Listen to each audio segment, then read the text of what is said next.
नारद जी भगवान विष्णु के दरबार में पहुंचे तो विष्णु भगवान ने किसी प्रसंग पर हनुमान जी की बुद्धि की तारीफ कर दी। अब भला नारद को ये कैसे सहन होता। भगवान विष्णु कह रहे थे कि हनुमान जी की बुद्धि का कोई सानी नहीं।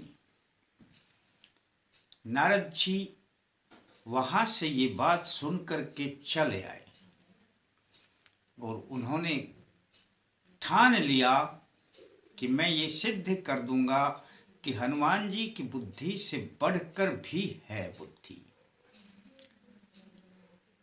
वह परीक्षा लेना चाहते थे और इस परीक्षा के लिए उन्होंने राजा सुमंत को चुना। राजा सुमंत उन्हें अपना गुरु मानते थे। उन्होंने राजा सुमंत से कहा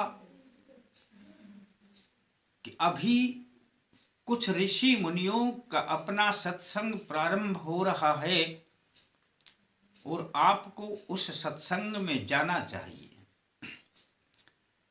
तब सुमंत कहने लगे, यह तो गुरुजी बहुत अच्छी बात है, आपका आदेश है तो मैं अवश्य जाऊंगा। फिर नारद जी कहने लगे कि एक काम करना होगा,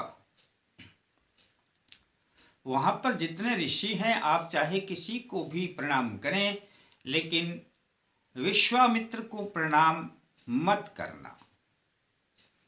सुमंत जी कहने लगे, फिर तो विश्वामित्र मुझ पर नाराज हो जाएंगे, पर यह मेरा आदेश है। नारद जी कहने लगे।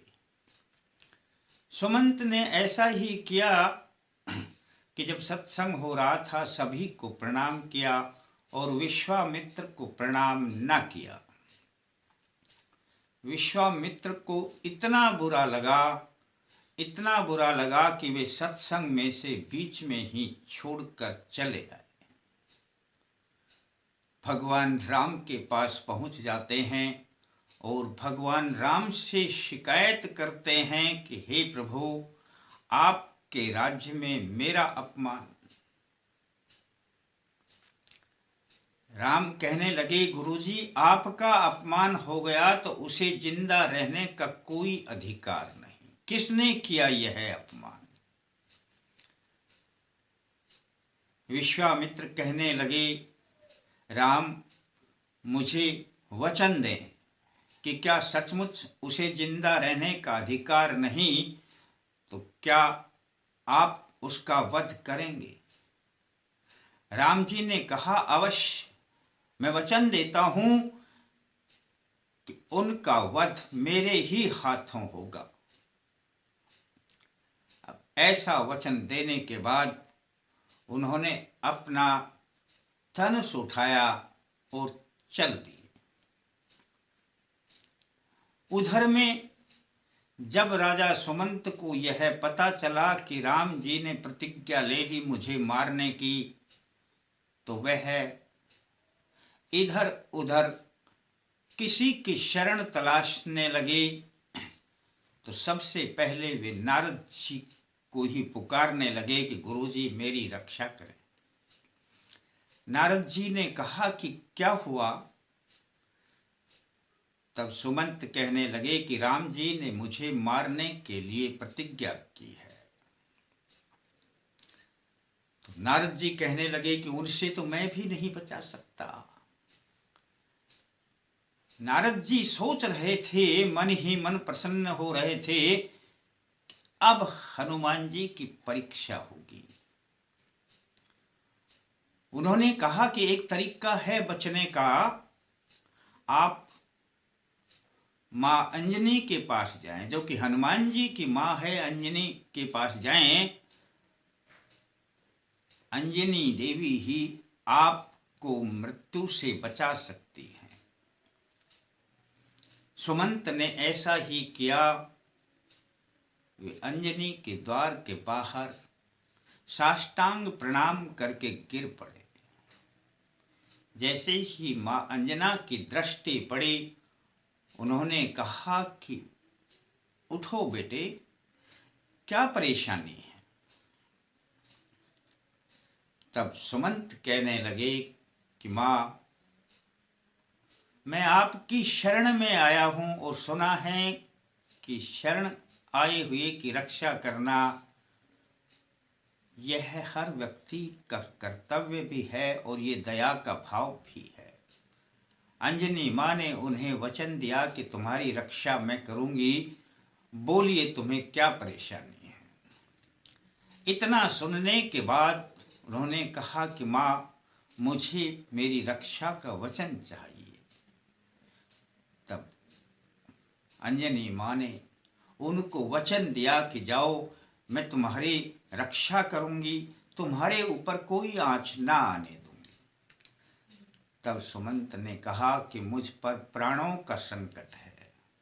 श्री राम जी धनुष लेकर मुझे मारने के लिए चले आ रहे हैं। ऐसा सुनकर मां अंजनी भी एक बार तो हतप्रभ रह गई, परंतु उन्होंने तुरंत हनुमान जी को याद किया। हनुमान जी प्रकट हुए और उन्होंने हनुमान जी से कहा कि बेटे, यह राजन अपनी शरण में आए हैं और मैंने इनको वचन दिया है रक्षा करने का, क्या आप यह काम कर पाएंगे। हनुमान जी ने कहा कि मां, आपका आदेश मेरे लिए आज्ञा है। आपको मेरे ऊपर क्या विश्वास नहीं है मां। उन्होंने कहा कि विश्वास है, पर अब फिर भी आप वचन दें कि इनकी रक्षा करेंगे। हनुमान जी ने कहा कि मां, आपको वचन दिया और आपका आदेश ही मेरे लिए वचन है, मेरी प्रतिज्ञा है कि मैं इसकी रक्षा करूंगा। तब सुमंत ने उन्हें कहा कि मेरे प्राणों पर संकट है और राम जी मुझे मारने के लिए धनुष बाण उठा चुके हैं।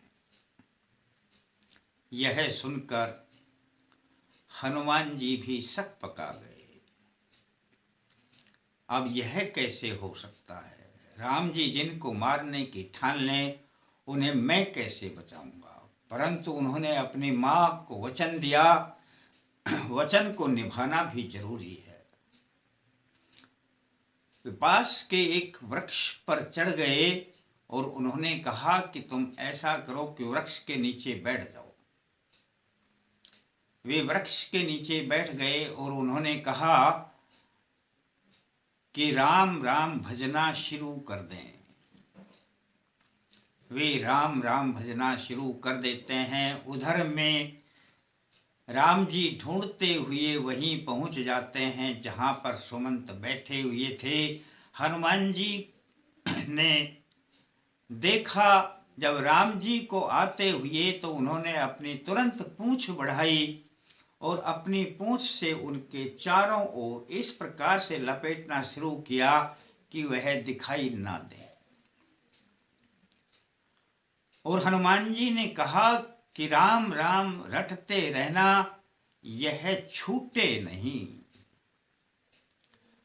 सुमंत जी जोर जोर से राम राम भजने लगे। उधर में राम जी जब वहां पहुंचते हैं, उन्होंने इस दृश्य को देखा और देखा कि पूंछ के लपेटे के अंदर सुमंत बैठे हुए हैं। तब उन्होंने कहा कि हनुमान जी, यह क्या है। मैंने तो इसको मारने की प्रतिज्ञा की है, किसी को वचन दिया है, मैंने अपने गुरु को वचन दिया है। हनुमान जी कहने लगे कि स्वामी, मैंने भी अपनी मां को वचन दिया है इसकी रक्षा करने का, और आप यदि चाहते हैं इन्हें मारना तो आप बेझिझक मार दीजिए। मैं तो केवल आपसे प्रार्थना ही कर सकता हूं। लेकिन हनुमान जी तीर, राम जी तीर चलाएं कैसे? वे तो पूंछ के अंदर लिपटे हुए हैं। वे जैसे ही तीर चलाते हैं, तीर इधर उधर हो जाते हैं। हनुमान जी की पूंछ को वे कैसे कष्ट दे सकते हैं? राम जी ने कहा हनुमान जी अब से कि हनुमान जी इन अपनी पूंछ को समेटिए।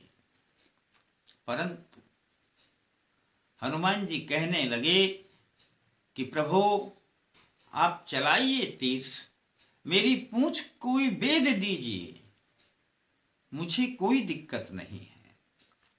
परंतु राम जी ऐसा कर नहीं सकते थे।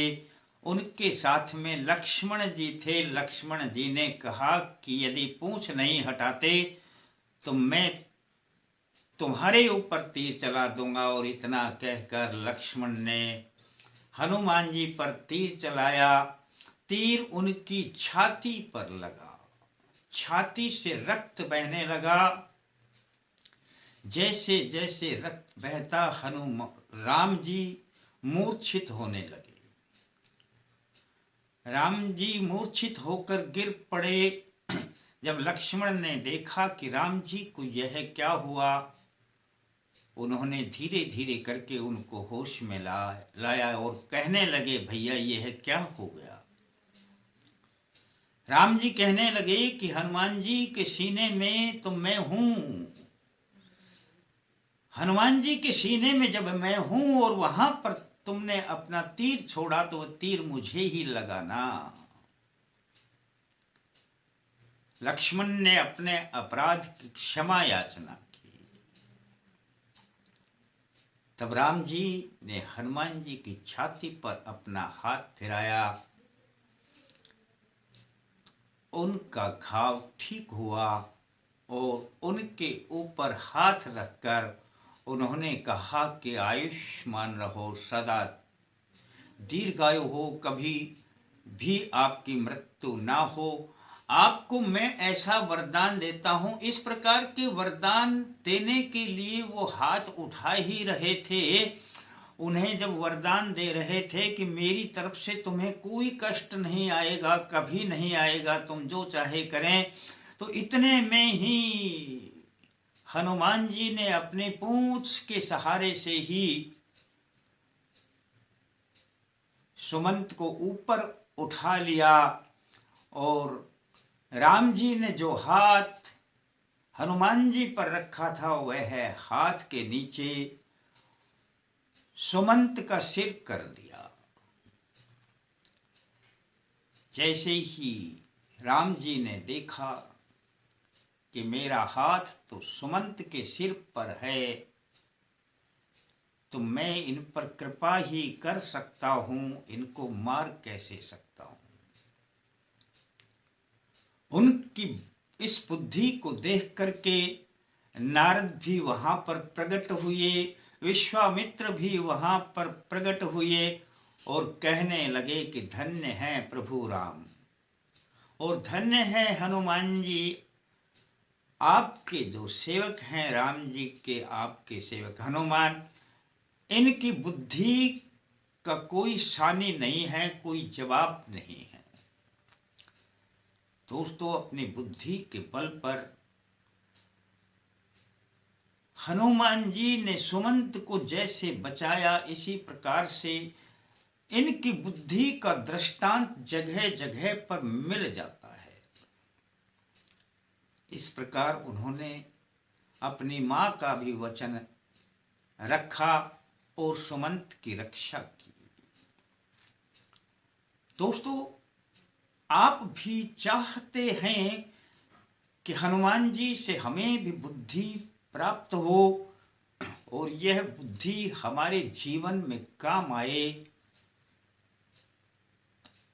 एक दोहा जो अपनी हनुमान चालीसा से पहले का दोहा है, इस दोहे को रोजाना एक बार तो अवश्य पढ़ लिया करें।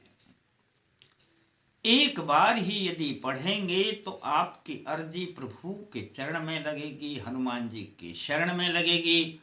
और जैसे जैसे आप रोजाना इस दोहे को पढ़ेंगे, आपकी बुद्धि भी चमत्कारी रूप से पढ़ने लगेगी, प्रबल होने लगेगी। और इस जीवन में बुद्धि का ही तो कमाल है दोस्तों। और वह दोहा इस प्रकार से है, बुद्धिहीन तनु जानिके सुमिरो पवन कुमार, बल बुद्धि विद्या देहु मोहि, हरहु कलेश विकार। एक बार इस दोहे को पढ़ लिया करें दोस्तों, हनुमान जी से आपको बल भी मिलेगा, बुद्धि भी मिलेगी, विद्या भी मिलेगी, और आपके कलेश कष्ट विकार जितने भी हैं सब दूर होने लगेंगे। आप इसे छोटा ना समझें। हनुमान जी की शरण में यदि आ गए तो समझ लेना कि हनुमान जी आप पर कृपा बरसाएंगे ही बरसाएंगे, कोई रोक नहीं सकता। पर करना है तो विश्वास जमा कर करना है, पूरा विश्वास करना है कि हनुमान जी मुझ पर कृपा बरसाएंगे ही बरसाएंगे। करें और दोस्तों इसका लाभ उठाएं। अच्छा लगता है किसी को भी बताएं, वीडियो को लाइक कर लें। जिन्होंने सब्सक्राइब नहीं किया है, सब्सक्राइब करके घंटी के बटन को दबाकर आल लिखा है तो आल को दबा दें। कमेंट्स में जय माता दी लिखते हैं, कमेंट्स में कुछ ना कुछ तो लिखा करें दोस्तों, जीवन बदलने लगेगा।